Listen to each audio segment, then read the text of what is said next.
Hello and welcome into the July 11th edition of the Locked On Leafs podcast. I'm Mike DiStefano, got Dave Morassutti with me. We're going to be going over the entire Maple Leafs draft class today. We'll hear from their number one selection, Fraser Minten, who they took with the 38th overall pick. Talk about some of the deadlines that are coming up for them as well. And Dave, we got to address these Matt Murray rumors. We got to let the people know how we feel about it. Seems to be a pretty polarizing topic in Leafs Nation right now. So we'll talk about it as well. All that and more on today's edition of Locked On Leafs. You're Locked On Maple Leafs, your daily podcast on the Toronto Maple Leafs. Part of the Locked On Podcast Network, your team every day.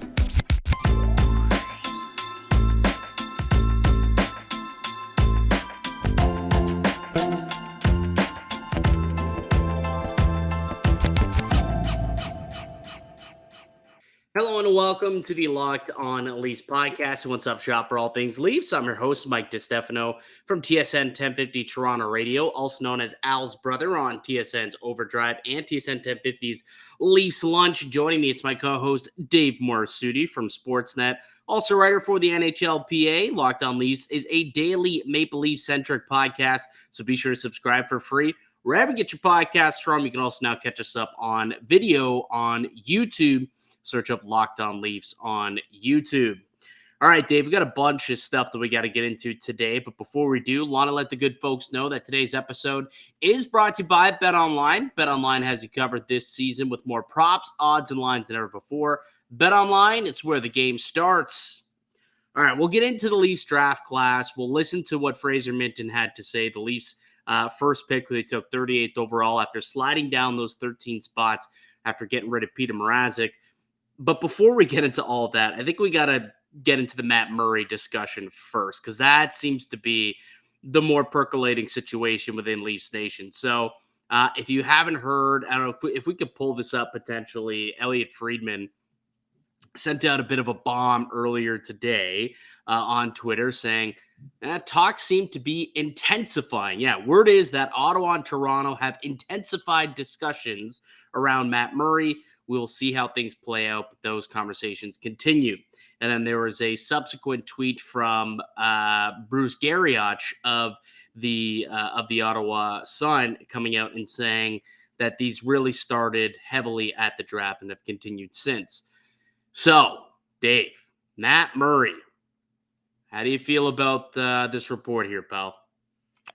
It's tough, man. It's tough because when I heard like the Buffalo stuff going down, I understood why Buffalo would try to do it because Buffalo has the money. They need a goaltender. They're trying to move forward.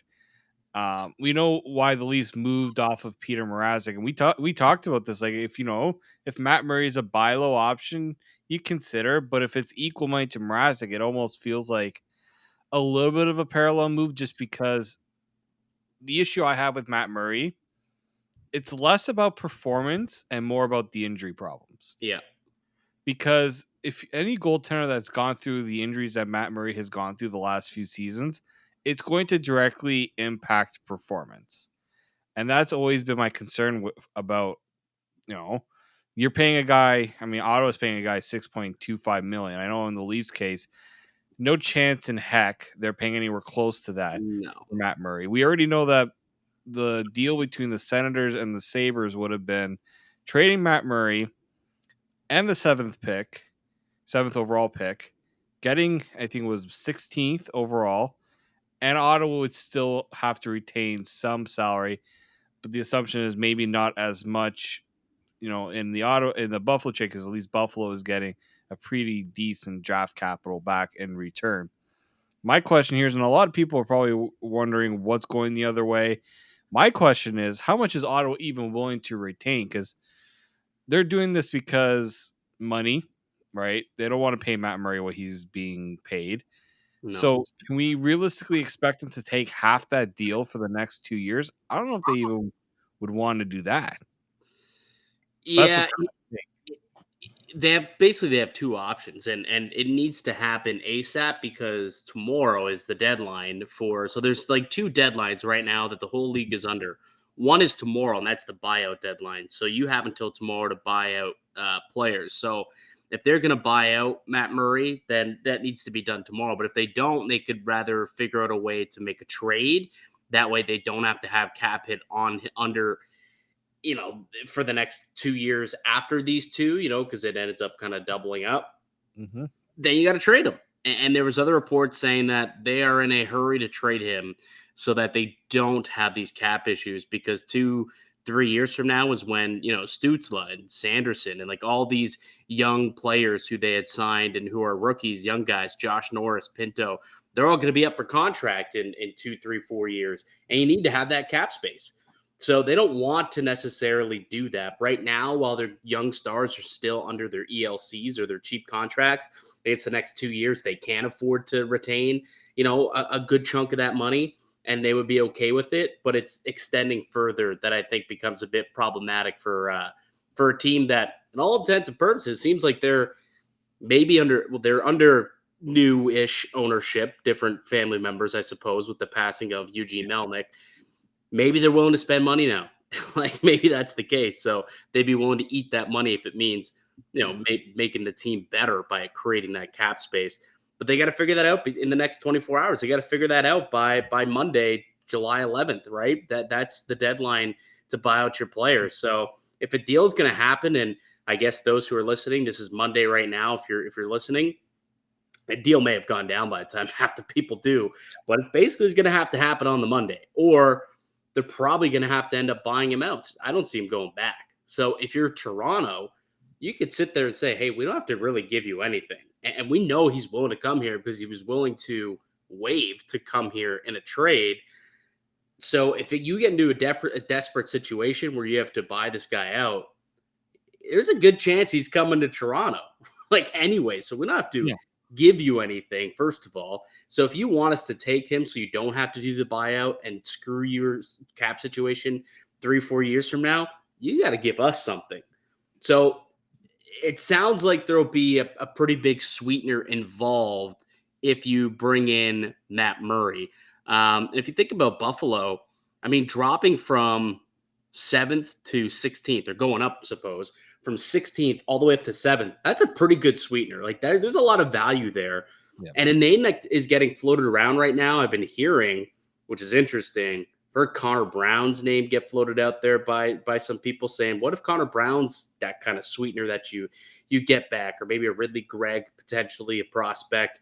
I don't know. But in order for me to, I guess, make a full analysis of the deal, I would need to know, A, how much is being retained and what are they getting as a sweetener to do the deal. Mm-hmm. You know what I mean? I think we can't fully know if this is going to be a good trade until it goes down. There could be another situation where maybe Matt Murray becomes, or you get in a situation where you pay another team to park another percentage of his cap. So you not only get 50% by the Senators, but then they retain another 25% with another team. And now you're looking at under $2 million cap hit for Matt Murray, which seems decent, I would say, because when he does play, when is the operative, is, the main word there. When he does play, he's usually pretty decent. He went on a stretch of games this year remember he got lit up against Toronto when he first got called back up from the minors, got lit up on New Year's Day, 6-0. I remember that. Then 9 games after that, hold on, where is it? I'm going to pull up the stats here because I went and I looked into it. But 9 games after that had a .949 save percentage, which is pretty incredible. So .949, 9-game stretch, a whole month basically for the Senators, and that was kind of after he had gotten back into the rhythm of things. So a decent goaltender is in there, but if you're the Maple Leafs, knowing you gambled and it didn't turn out well for you last year, you need a very, very low risk. If you're going to gamble on Murray, it needs to be very, very, very, very low risk in order to do it, or you need to be compensated pretty healthily by a, B+-ish prospect, or, a Connor Brown potentially coming back to Toronto.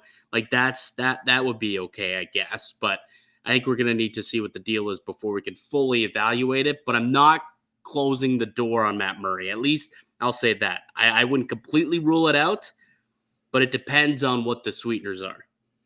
Yeah, and I've heard that going to Ottawa, you could see like a Justin Hall. I heard a lot of people throwing his name out there. Yeah, try and make the money work and just So, get some more cap out the door and whatnot. because Ottawa is also really looking for a right shot defenseman. DJ Smith used to coach here, so he knows Justin Hall. So you're trying to put 2 and 2 together a little bit. That's, I think, just a lot of people just trying to get rid of Justin Hall more so than anything else. Probably. Yeah, no, like the Leafs should not be doing Ottawa any favors because, yeah, sure, Ottawa took the Zaitsev deal from the Leafs, but Ottawa wasn't exactly looking to be competitive when they did that, and the Leafs did give them Connor Brown as part of that deal, which I was not a fan of when it happened. I understood why it happened, but I thought Connor Brown was a guy that the Leafs could be pretty useful for the Leafs. He's the kind of guy that in the playoffs, he's the guy you want in those situations that he can play up and down your lineup, play different roles. So he's a way to get him back. Maybe there's a way to get him back. I guarantee 1,000%. I know some people who know him. He would love to come back. He's at home. He still lives here most of when he's not in Ottawa. So, yeah, if that happens, maybe it would be a little bit nicer to make the trade work a little bit better. I'll say this too about Matt Murray. His first 4 years in Pittsburgh, first 4 years of his NHL career, he had a .917 save percentage and 23.7 goals saved above average. That's not bad. Plus 2 Stanley Cups in that time, playing pretty well through the playoffs. So there's a track record of a good goaltender in there, right? Yeah. Like there's a track record of it. Whether or not you want to sit there and say, yeah, he's long gone because the last couple of years that he's had, it's been a tough couple of years for people mentally. And I know that he had some family issues that he was dealing with, and potentially that just kind of really put him in a tough spot. He lost his father when he was in Pittsburgh. I remember that. Well, I think it just put him in a tough spot the last couple of years. And then COVID, he was one who got COVID.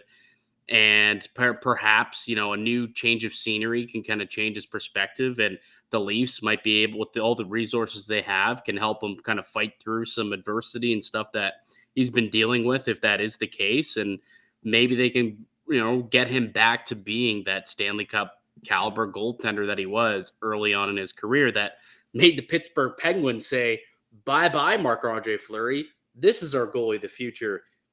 And it kind of ended up blowing up in their face a little bit. Just a tad. Just a tad. Yeah, just a tad. All right. Before we get into the comments by Fraser Minten and we kind of tell you about the Maple Leafs draft class, David, why don't we hear from one of our show sponsors, Athletic Greens? Yeah, if you're one of those people who, you want something simple to keep yourself in check with your health, Athletic Greens is just the thing for you. I take it because all it is, one scoop into a bottle, into a glass of water, and that's all you need. It provides so many benefits. You're absorbing 75 high-quality vitamins, minerals, whole food source, superfoods, probiotics, and adaptogens to help you start your day right. This special blend of ingredients supports your gut health, your nervous system, your immune system, energy, recovery, focus, and aging. All those things that I mentioned. So, here's some facts if you want about Athletic Greens and why it might be the product for you. It's lifestyle friendly, whether you eat keto, paleo, vegan, dairy-free, or gluten-free, contains less than 1 gram of sugar, no GMOs, no nasty chemicals or artificial flavors, while still tasting good. It supports better sleep quality and recovery. It helps support mental clarity and alertness. It's the one thing that the best of the best things. Athletic Greens uses the best of the best products based on the latest science with constant product iterations and third-party testing. Also, this might help you sway you a little bit more. It costs you less than $3 a day. You're investing in your health, and it's cheaper than your cold brew habit. It's cheaper than getting all the different supplements yourself. You're investing in an all-in-one nutritional insurance. Right now, it's time to reclaim your health and arm your immune system with convenient daily nutrition. Just one scoop in a cup of water every day. That's it. No need for a million different pills and supplements to look out for your health. To make it easy, Athletic Greens is going to give you a free 1-year supply of immune-supporting vitamin D and 5 free travel packs with your first purchase. All you have to do is go to athleticgreens.com/NHL Network. Again, that is athleticgreens.com/NHL Network to take ownership over your health and pick up the ultimate daily nutritional insurance. Welcome back into the Locked On Leafs podcast. I'm Mike DiStefano with Dave Morassutti. We're hosts here at Locked On Leafs. We should also mention, David, I'm not going to put words in your mouth, but I will mention that although we were speaking somewhat like not hastily about Matt Murray, probably not the number one option that either of us prefer in Toronto. I'll say that. And definitely not if he's the 1A. I would not feel comfortable if Matt Murray was the 1A. This is a guy where it's like, okay, you go get Murray, and maybe you can still bring back, Jack Campbell, or potentially you can go out and get yourself a Cam Talbot, who now apparently is a little bit frustrated with Marc-Andre Fleury going back to Minnesota. So could you go with a Talbot-Murray tandem perhaps, or something like that? I just do want to say that because I guarantee you in the comment section, people are like, are you kidding me? Matt Murray, you guys love this guy. You love everything that Kyle Dubas does. You guys are Dubasites. Look, at the end of the day, all I am saying is, because I like to live, glass half full approach. It would not be the end of the world if it was Matt Murray if the Leafs traded for Matt Murray, as long as the price is right. I think we do need to stress that. It's got to be right for it to be even remotely okay, but it's not the end of the world if this is a guy who's part of your tandem, not your starter, but part of your tandem going forward. Yeah, I don't think Kyle Dubas is envisioning this. Yes, I understand the St. Marie Greyhounds connection. I understand there's familiarity there. But I don't think Kyle Dubas is going into this saying the guy that played 47 games over the last 2 years is now going to be our undisputed number one starter. That Kyle Dubas has made the mistake on getting a goaltender with injury problems and putting, and he took a lot of flack for how that worked out. Don't think he's going to do that again. If you pick up a Matt Murray, and if the salary is retained and the deal makes sense, you get the flexibility. You can try to add another goaltender to go along with him. Look at what Georgiev got in Colorado. Look at what Ville Husso got in Detroit. I thought a little bit of an overpayment by Detroit, but they got him for 3 years and not doing that long-term deal that Jack Campbell is probably still looking for. Apparently, Darren Dreger said they had chats, but it looked like it went nowhere. No. And I think it's because he's well aware of the paycheck, the blank check that's waiting for him in one of either in Washington, I guess, but Edmonton mostly really interested in. Screw you, Edmonton. You took Zach away from us. Now you got to take Jack. Frig off. All right. Just we need to get that. Oh, by the way, we should also mention. Did you see Nick Kyprios' tweet today about John Gibson as well?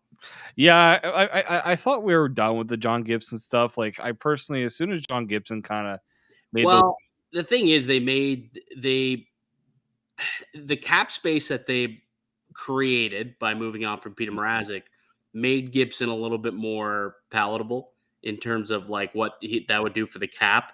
I think that's why I was like, okay, maybe now they can go and get a guy who's worth a little bit of money. But Nick Kyprios tweeted out earlier that I'm assuming he was in touch with his agent Kurt Overhart. Because Kurt Overhart, where have I heard that name before? Yes, Jack Campbell's agent. Yes, so apparently Jack Campbell's agent said, wait, is John Gibson the same agent? I believe so. I believe that's who they were referencing. I believe I read Kurt Overhart as well, so maybe I'm not, unless I'm blending. Maybe Kurt Overhart just really does not like the Leafs, and he's maybe that is the case, where he's like, no, he doesn't want to go. It is Kurt Overhart. I thought so. So Kurt Overhart apparently saying that John Gibson has no interest in coming to Toronto. So guess we could put that to bed, as assuming that's a real report. He has a no trade, so if he's saying that, then he's speaking on behalf of his client. Exactly. All right, Dave, let's get to these Leafs draft picks. So they ended up making a couple of deals, moving around, moving and shaking. They went into the day with three. They went into the draft with only two picks, actually.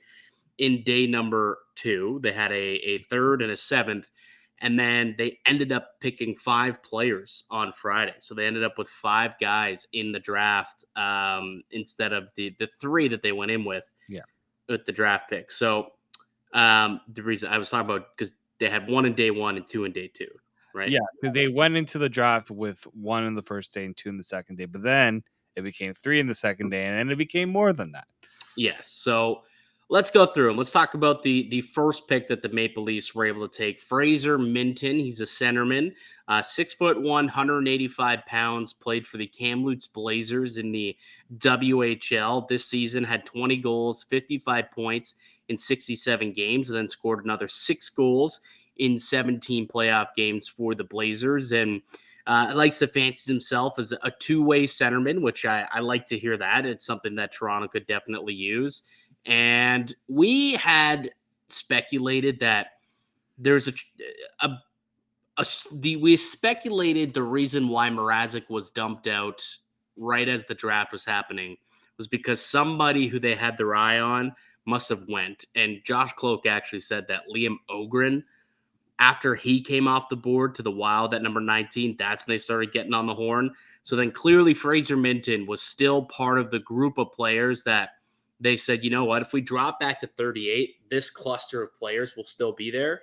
And Fraser Minten must have been the top one on the board at the time once they finally got to 38, and they ended up pulling the trigger. So Fraser Minten was the first pick by the Maple Leafs in this draft at 38th overall. You want to hear from Fraser Minten? Sure. I'm sure I don't know how many people have listened to Fraser Minten, but I have that queued up, so I shall pull that up. Yeah, let's pull this up. So this is the Leafs' second round pick, 38th overall, Fraser Minten, his first interview with the media after being selected by the Toronto Maple Leafs. Very nice to meet you. You too. I'm Kevin, Toronto Star. I just understand you really like to play piano. Yeah, I'm been playing piano for probably 10 years now. Started playing when I was young and did some lessons and have kept with it. I find it really fun and do as kind of a pastime, get away from the game a little bit, and it's something that I've always enjoyed. That's awesome. How did it feel to hear Piano. It was unbelievable. Obviously, like the Leafs especially, that's one of the best organizations in the NHL, one of the most fun to watch, and it's amazing. I'm super excited about this opportunity. You're from Vancouver, but do you have any family members, fans of the Leafs, even in Vancouver? Honestly, all my buddies and family members like the Canucks, so no Leafs fans that I know, but I'm sure they'll be cheering for the Leafs now. What would you describe as your strengths in hockey? I think I'm a smart hockey player. I think I'm a good two-way player. I think I defend really well. I'm good at offense as well. I think I'm very versatile as a player and can bring a lot to all the areas of the game. What is our player do you emulate, or somebody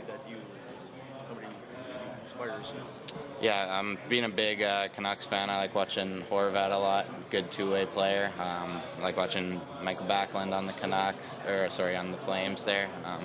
Just two-way centermen like that. I kind of try to pick pieces from their game and implement them into mine. Fraser, how do you think your game evolved? Not a bad player to compare yourself to. Yeah, I think I came a long way throughout the season with how many games we played, the development I got with the good team we had there. So I think I came a long way, got a lot stronger, faster, more confident, and throughout the year, I think like my playoffs was my best hockey, and so I think throughout the year I continued to get better, and I'm hoping to continue that next season. What were your conversations? Let me hit pause there for a sec, David. Let me hit pause there.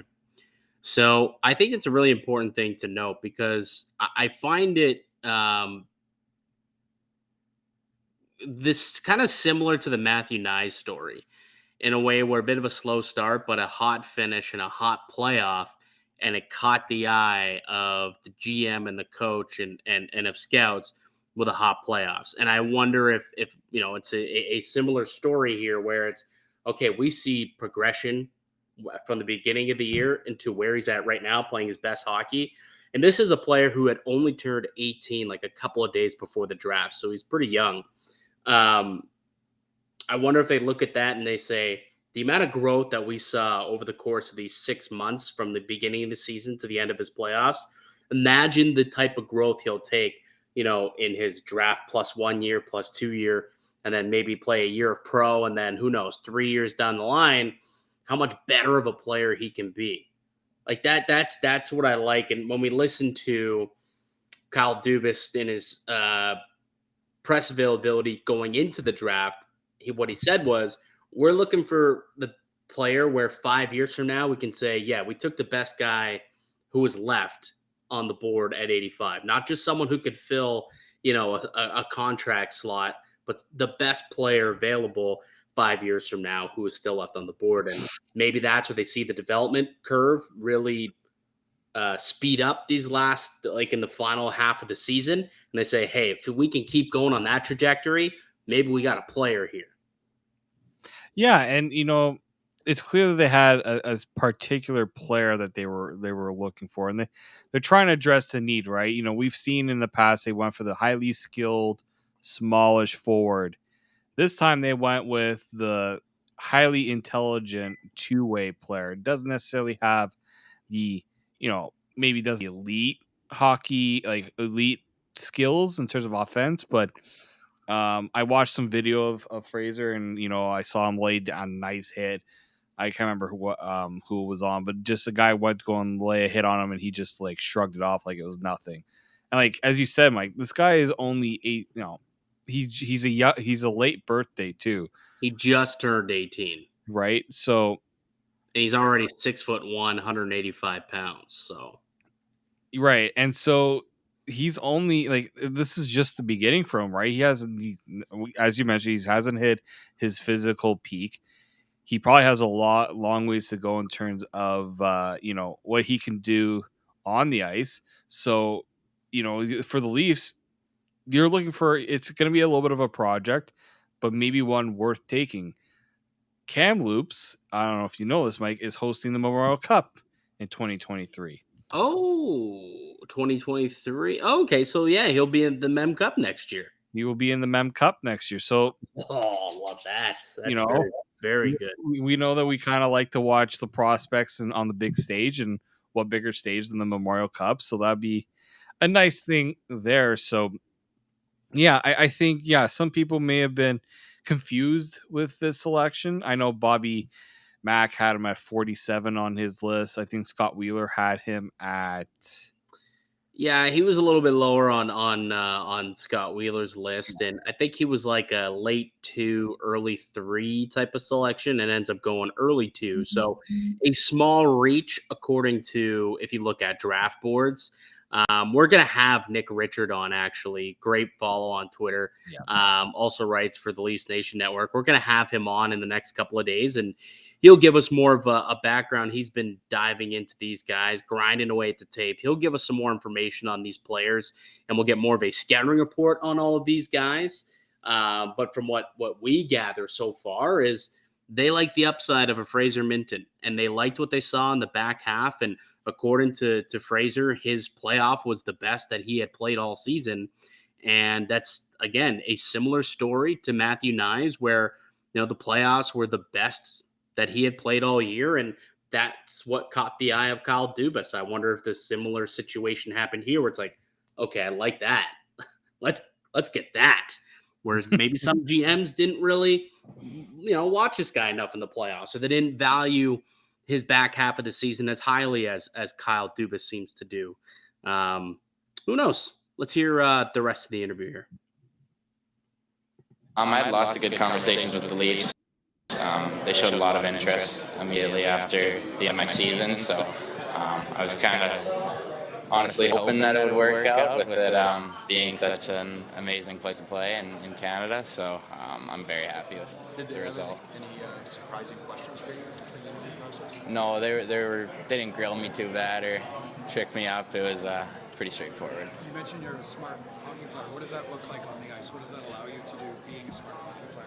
Sure, I think I read the play really well, anticipate what the other team's going to do. I think that allows me to be on the right side defensively and capitalize and create offensively. I read that you want to be a coach or GM someday. Looking forward to getting to know Kyle. He's kind of a young GM. That's that part of the game, something that's always interesting as well. Yeah, I love hockey in all areas of the game, and after my playing career, I'd love to stay in it somehow. So through one of those roles, I'm sure that'd be awesome. And getting to meet Kyle and talk to him past month here has been pretty surreal, and he seems like an awesome guy. So I'm really excited to get to know him and hopefully make this pick worthwhile for him. All right. Year or two in the minors to go still. I think I've got lots of room to develop physically still. I think there's lots of areas in my game where I can continue to improve before I'm ready to jump to the pros. So I don't think I'm a guy who will step in right away, especially on a roster like the Leafs that's got so much talent and are contenders right now. But I'll hopefully continue to get better throughout the seasons and summers and make that jump sooner than later. You talked about what In-camp moves help add to your development, and how will they help add to your development in the next 12 months? Yeah, the coaches in Kamloops are great. We have an awesome support staff there. Super good environment with the players we have too. Super competitive practices, lots of games. So I think I'll continue to progress in kind of all areas. We've got lots of good skills coaches as well there. So I assume that I'll be able to continue to develop my game in sort of every aspect. All right.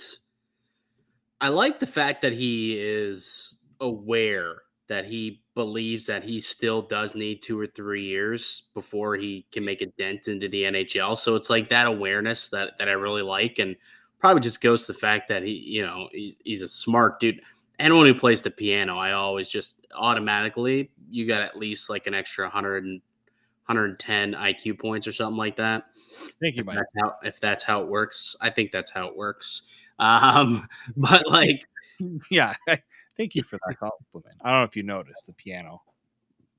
So that's a keyboard different. yeah, I do have a piano. This is my office. My piano's upstairs. Okay, pal. Anyway, just kidding. But like, I like the fact that he acknowledged probably still need a few years, just to develop and get right, and then hopefully he goes in and becomes like a middle six two-way centerman. I think is what he's hoping to be, or at least a shutdown centerman.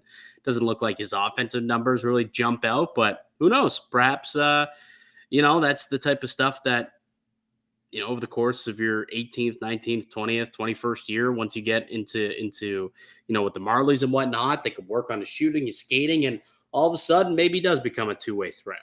It's not uncommon, that's for sure. But that's Fraser Minten, the top prospect that was selected in this year's draft for the Maple Leafs. Why don't we take a quick break, and then we'll kind of run through the rest of the draft picks on the other side. You're listening to the Locked On Leafs podcast, part of the Locked On Podcast Network. BetOnline.net is your number one source for all your betting needs and sports info. Find all the latest sport developments, league reviews, news, including the Major League Baseball season. BetOnline is your continued source for all your sport wagering information, including live betting, esports, and scores. BetOnline.net remains the best spot for all your sports scores, podcasts, and news this season. BetOnline.net is the fastest and easiest way to check in on all your favorite sports and events, including MMA, boxing, and golf. Head to the website today or use your mobile device to learn more about the trends in action. BetOnline, it's where the game starts.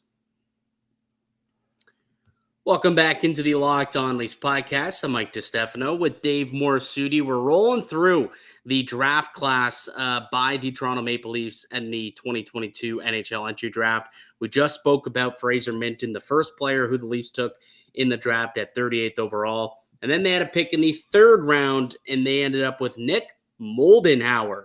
Nick Moldenhauer is the player who they ended up with here. He's a right-wing prospect, 5'10", 170 pounds, plays for the Chicago Steel. So there's a Ryan Hardy, little thing there. Steel and Sioux. That's what you need to be, from the Steel or the Sioux, and you'll end up in Toronto. 18 goals, 43 points in 41 games in the USHL. Mississauga native, grew up a Leafs fan, played for Team Canada at the U18 championships, and was ranked as high as 40th on Scott Wheeler's draft board. So, get the 40th player on Wheeler's board at 95th overall.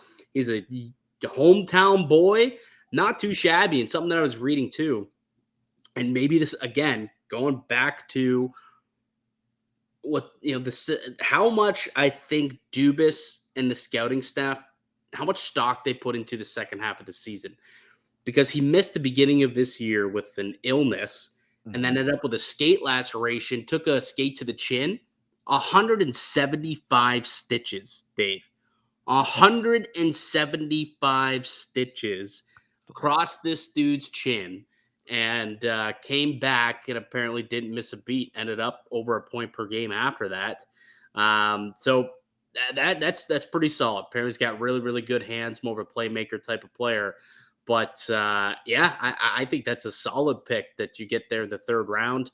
And there's that Steel connection, of course. So Nick Moldenhauer was the second pick of the Maple Leafs in the third round. Yeah, I thought I heard about one of the first things I heard when he got drafted was the story about him getting all those stitches, and first came back, pops a goal, not a big deal. Not a big deal. Luke Fox, ironically enough, in his lead up story to the draft, kind of wrote how it'd be nice if the Leafs would pick a guy from Toronto, in the draft, and they fulfilled that wish. Yeah. A lot of people like this pick in terms of maybe this is a guy that a lot of people just kind of slept on a little bit just because he had the illness. Yeah, it was like a mono-like illness. I don't know exactly what it was. You know what mono does to guys? Like it takes you out for almost think of Timothy Liljegren and what happened with him. Yeah. Right? So I think that if this is a guy that maybe in a regular year where he's able to put up, able to play more, he maybe gets bumped up more in the draft. But I think I was reading about what Nick wrote about him. A lot of the intangibles you kind of like here. Likes to go to the dirty areas. He's a very responsible player too. So I think it just seems like there's a theme with a lot of the guys the Leafs picked here. Yep, certainly is. And then they traded into the fourth round. So they traded into the fourth round here to go and get this player because, by the way, I think Moldenhauer, by the way, they traded back and took him. Vegas.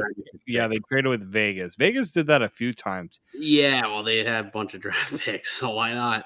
But yeah, I think they had I don't remember where it was, but they were picking in the 70s. I think it was maybe in 73 or 78 maybe. And they ended up falling down to 95 and still got a pretty good player in Moldenhauer. But then they traded and gave up a future fourth round pick to trade into the fourth round at 122nd overall. It took Dennis Hildeby, a 6'6", 235-pound goaltender from Sweden. Do we got the Monster 2.0 on our hands here with Dennis Hildeby, the least Swedish-sounding goaltender of all time? Man, I honestly, when I heard the guy was 6'6", I'm like, holy, guy, and he's also older. He is 20. Yeah, he was in his third year of draft eligibility. He'll be 21 in August. So he's a couple of years, into his progression, and he's probably at the height of how tall he's going to get. I'd be surprised if he grew any more since he's going to be 21. But I mean, 6'6", 235. It's a pretty big boy. Yeah, and had a pretty decent year in the SHL. Understandably, he played quite a bit of that in the junior league of the SHL, but still, clearly there was something that they liked here. I don't even remember the last time the Leafs. I mean, they've had some success with Eric Kallgren, but we haven't really seen many Swedish goalies. In my opinion, I haven't seen many. It's always been the focus has been on the Russians, right? The Russian goaltender is kind of the new fad. Before it used to be the Swedish and the Finnish goaltenders. Yeah. So be nice to see if I mean, just reading what Nick wrote on this too is that this is a guy who uses his size to his advantage. We already know Andre Vasilevsky is the king of. Well, how did Andre Vasilevsky make that save? Well, Andre Vasilevsky is a very big goaltender. He is no small guy, so he's able to do those things because he uses his size to his advantage. I was actually trying to remember how big Andre Vasilevsky is. He is Like 6'4". 2 or 6'3", 6'4", yeah. It's pretty big for a goalie. 6'4", 6'6" though. That's like Ben Bishop level. Yeah, that's a tall person. You put him on skates, that's pretty tall. Yeah, so Pretty darn tall. But yeah, you noted it. He had 18 games in the junior Swedish league where he had a 911 save percentage. But the 7 games that he had in the men's league, in the Swedish league for Farstat, with 7 games, a 930 save percentage and a 193 goals against. I know it's a small sample size, but granted that given that that's against men, I think it's pretty good. And what that could tell you is if you have sound defense in front of him, he's the type of goalie that can make the stops that you're supposed to make, right? Like how typical do we see a team that's got a garbage AHL squad in front of them and they just can't, like they allow so many high danger chances and they don't help the goalie out at all. But then he goes up to the parent club in the NHL and they actually play sound defense. And all of a sudden you're like, whoa, when did Jordan Binnington become a good goalie? Well, because they're playing well in front of him. So it's a lot easier to play hockey as a goalie. I wonder if Hildeby was in that situation in the SHL where the junior team wasn't all that great and they gave up a lot of high scoring chances. And, it's you give up more going to go in. Whereas when you go up in the pro leagues, you're not giving up as much. The team's plays a little bit better in front of you. And thus his stats grew. Like a 930 save percentage is nothing to snuff at there. No. So again, he'll be 21 in August. So, and I think I saw he's under contract for a couple more years with Farstat. So 2024, I think, is when he's done. Yeah. So I don't think he'll be coming over to North America anytime soon. But hey, when he comes over, hopefully maybe this is the guy. Maybe this is the guy who they finally, breed into that goalie of the future because they desperately need one. And it helps that he's older. He's a little further along in his development. So you can kind of see how his development curve has gone the last few years. Right.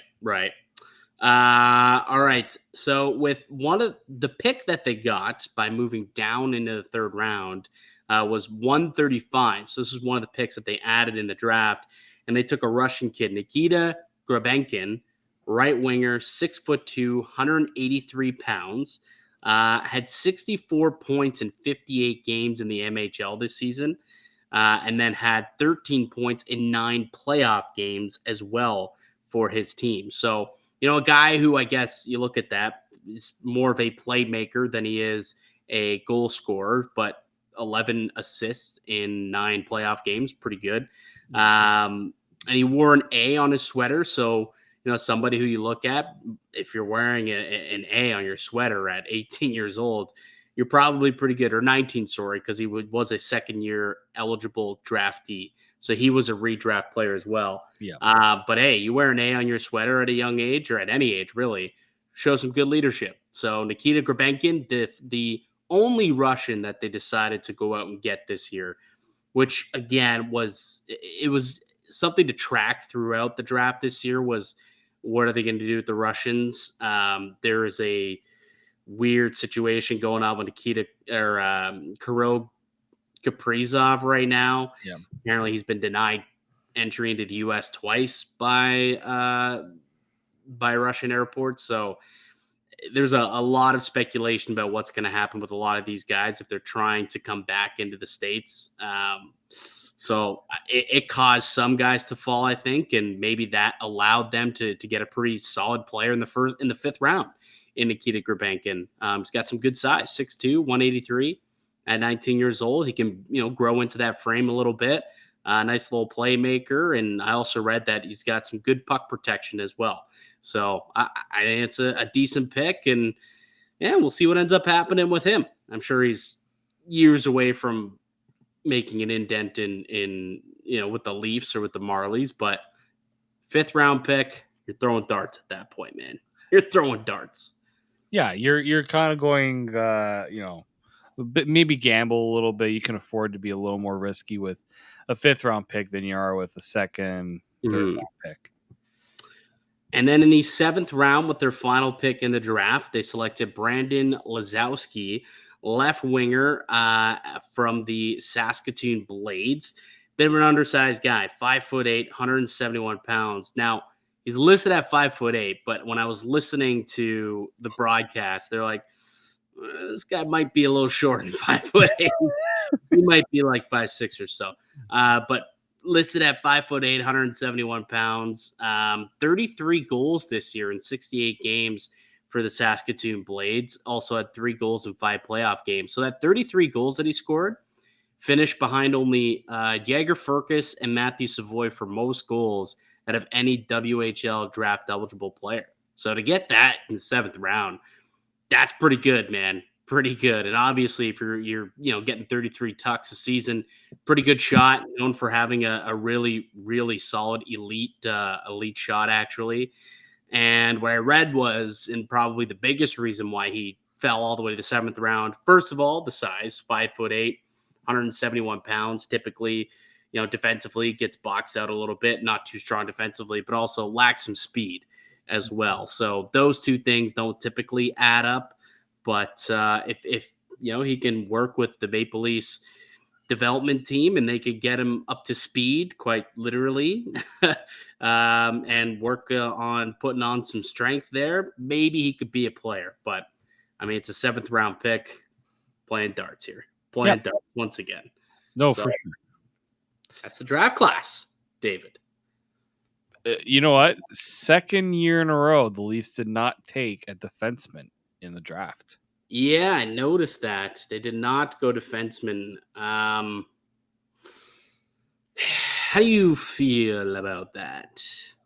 They've gone pretty heavy on defenders in the 2019. They picked, I think they had 6 picks, half of them were defensemen.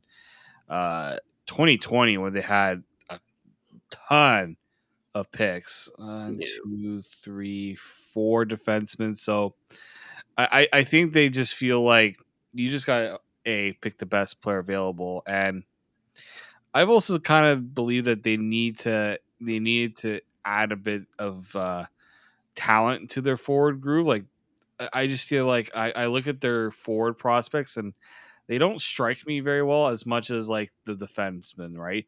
When you look at there's anyone in that, like, outside of, I guess, Nyes, Robertson, and Niemela, and anybody else you like? I've heard, like, Ty Voigt's a guy I've heard good things about. Other than that, but there's not. You look at anybody else, and be like, yeah, that guy's for sure going to be like an NHL, or he's going to be, play 500-600 games in the NHL, maybe 300s. Everyone's going to play 300 games in the NHL. I don't know.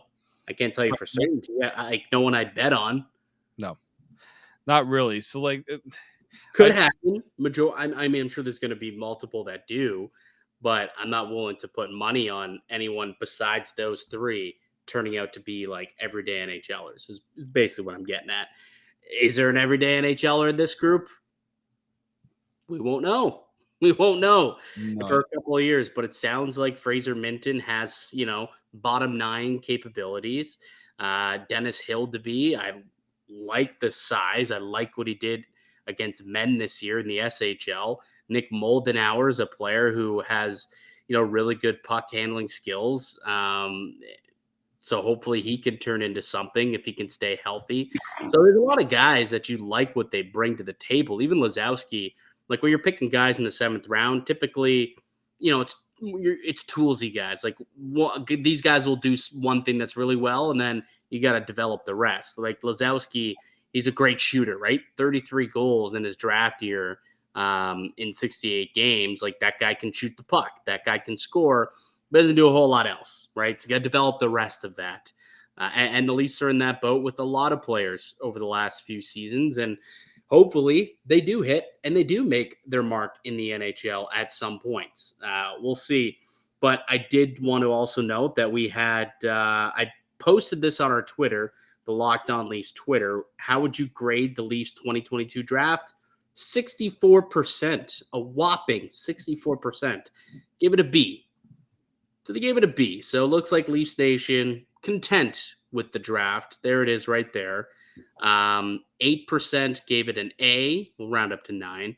22% with a C. 4% with a D rating. So majority of them give them a B. I probably would agree. I would say I'm not a fan of grading drafts just based on we have you no never idea. know, man. You never know. You Like, really don't. yeah, it's almost like you're trying to figure out what criteria are you trying to grade when you're doing these things. Sure, some of it probably has to do with rankings and where guys are ranked and where they got picked and things like that. But As they I mean, say, ranking counts on draft day and then does not matter any day after that. nope. Now And it's on your own. Whether you're the first pick, the 8th pick, the 38th pick, or your pick number 217. Doesn't matter anymore what draft pick you were.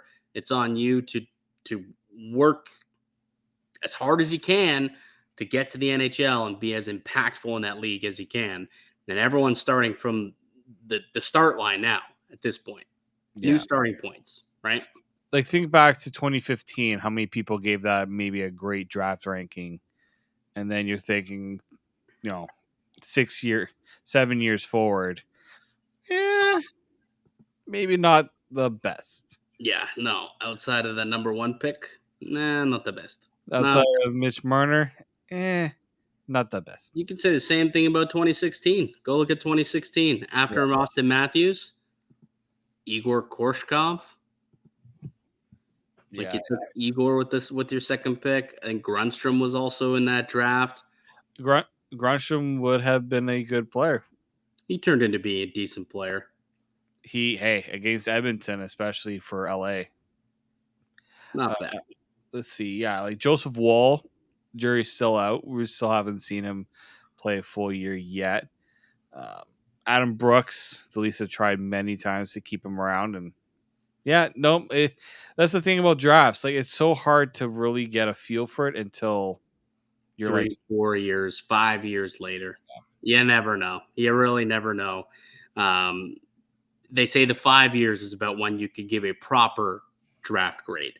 Mm-hmm. So, hey, maybe we'll have to go back, and it's been 5 years, I guess, since Liljegren's draft, and since we can go back. It's the off season now. We can go back and I think that's a good little project that we can do for sure. Yeah, through the summer, some summer content. There's a lot of people doing it, but I'm definitely down to do it. Yeah, we'll do it. We'll have some fun over the next little bit. But anyways, those are the Leafs draft picks. We're going to have Nick Richard on. We'll go more in depth and in detail in these players. He's done some video scouting, and he's got a pretty good grasp on what these guys are all about and what they could potentially be, what their flaws are, what their strengths are. And we can just try and educate you on these Leafs draft picks as much as possible. But that's going to do it. I think one other thing, what was I going to talk? RFA deadline is in 2 days. A lot of deadlines. Not only Yeah. RFA deadlines, I'm watching the Johnny Gaudreau deadline. Well, yes, there's also UFA deadline, I suppose, is also coming up for Jack Campbell and for,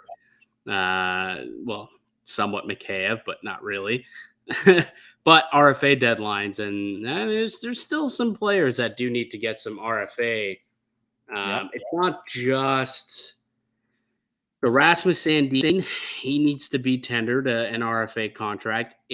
Kyle Dubas did say that they'll be handing one out to Pierre Engvall. Not so sure if they're going to be handing one out to Andre Kasha, because they're worried that the arbitrator may end up coming back with like $3 million or so, and they would be forced to take that. I don't know if they want to take that risk. So that's a question mark. And then also the 3 other RFAs that no one else is talking about, and for good reason, kind of. Joey Dusha, Chad Christian Rubens, who I expect will be RFA'd. He's also, he's arbitration eligible, but I mean, what's he really going to make in arbitration? He might as well just sign a contract. Yeah. And Ian Scott, also an RFA, if they wish to retain his services. Been a tough go for Ian Scott. He was a guy who I thought maybe this is going to be a good goal. It took him in the fourth round back in 2017. Has not been the case. He just hasn't played hockey. I can't really blame the guy for what's happened to him. Honestly, he since 2019. So the 18-19 season where he ended up playing WHL, played the World Juniors, went to the Memorial Cup with Prince Albert. He was unbelievable this season with them. A 183 goals against, a 932 save percentage for the Raiders, WHL All-Star, and then goes to the pros. He's played 7 games since. 7 games since before COVID. Yeah. Since the end of the 2019 season. So, yeah, 2018, 2019, that is. So, I mean, I don't know if they're going to bring him back or not. So we'll see what happens there. So those are all the names, I guess, that still need to be tendered by Toronto. We'll see what happens in the next couple of days. We'll keep y'all updated, but that's going to do it for us here today. I'd like to thank you for listening and supporting the show. You can subscribe to the Locked On Leafs podcast on all podcasts and platforms. You receive daily Leafs content. Follow myself on Twitter at Mickey_Canuck. Follow Dave at D_Morassutti. Go ahead, leave a like. Leave a comment down below, your thoughts on the draft class and who your favorite pick was, who your favorite player was, or was there somebody who you were eyeing at some point and you were just wishing to hear their name called and they did not? Let us know your thoughts on the draft class down below. We'll be back with another episode tomorrow, but until then, keep it locked right here on Locked On Leafs.